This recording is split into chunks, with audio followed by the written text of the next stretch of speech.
Welcome everyone to the third episode of MotoUSA TV. This week, executive editor Steve Atlas has been putting the finishing touches on a Suzuki Hayabusa versus BMW K1300S Hyperbike shootout. This should be an epic one as the Hayabusa is celebrating its 10-year anniversary, and we'll soon find out if the old dog can defend its crown against the newly updated Beamer. Kawasaki updated its popular Ninja 650R for the 2009 model with some 40 revisions, and MotoUSA recently sampled the change.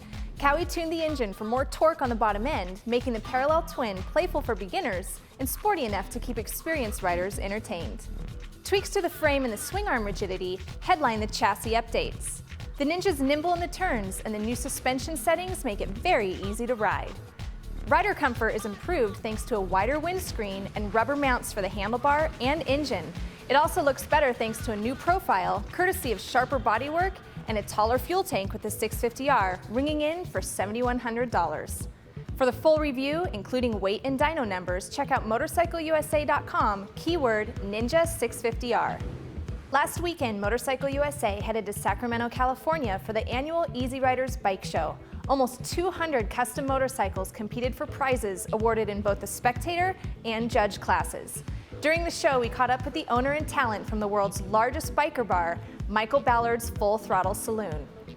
We also interviewed the man behind the world's fastest motorcycle, Denis Manning.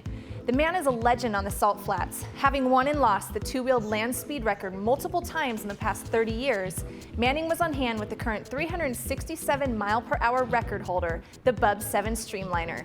Look for Brian Harley's interview with Denis next week on Motorcycle USA.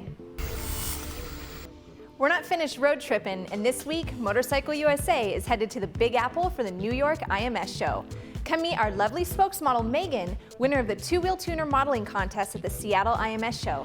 We'll be set up at booth 120, so stop by to get a signed poster, pick up a free copy of the latest MotoUSA magazine, and sign up for a chance to win a $500 shopping spree to motorcyclesuperstore.com. It promises to be a great show with plenty of vendors, new model releases like the American unveiling of Husqvarna's new 630s, and more.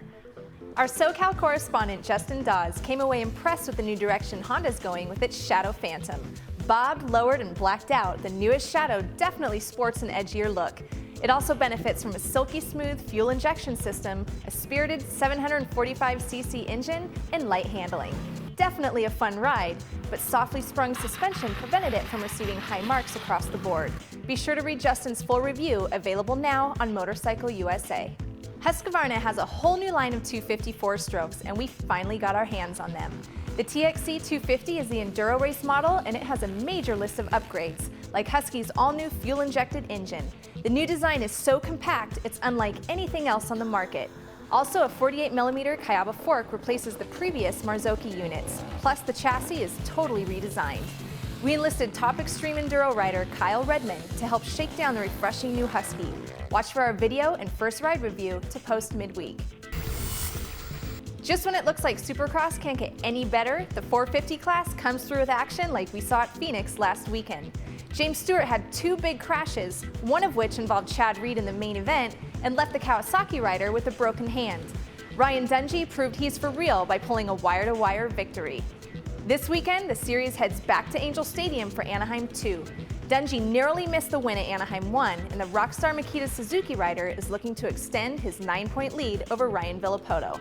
Obviously, San Manuel Yamaha will be looking to rebound and get Stewart out of 7th place, but they also have Josh Hill, who is riding better than ever. In the lights class, Jake Weimer has the competition covered with his Monster Pro Circuit Kawasaki.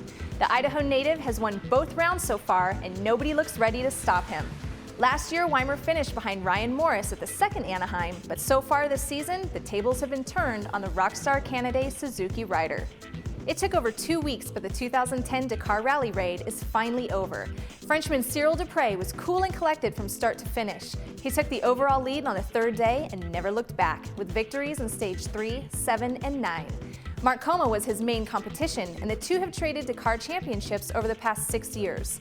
The Spaniard held the title coming into this edition, and he managed 4 stage wins, but penalties dropped him to 15th at the end. Norway's Pal Anders Ulvesæter and Chilean Francisco Lopez Cantardo took advantage for podium finishes. Scroll through the Dakar racing page on Motorcycle USA to find in-depth reports and video highlights from all 14 stages. Keep an eye out for next week's episode. We'll have more info on the ongoing Honda Fury project, plus what to expect in the racing world. If you haven't yet, get connected to Motorcycle USA on Facebook for weekly trivia, immediate updates, and general motorcycle socializing. Thanks for watching MotoUSA TV.